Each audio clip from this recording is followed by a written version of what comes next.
Paware paware. Paware.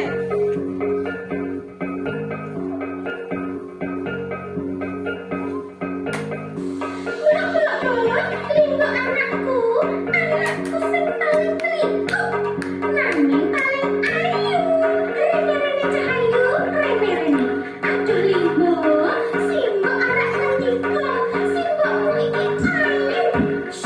Aduh, pancen simbok iki wis tuwa, nanging ajeng kemayu.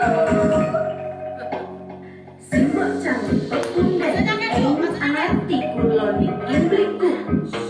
Pancen leres kula tasih timur sulistyo ing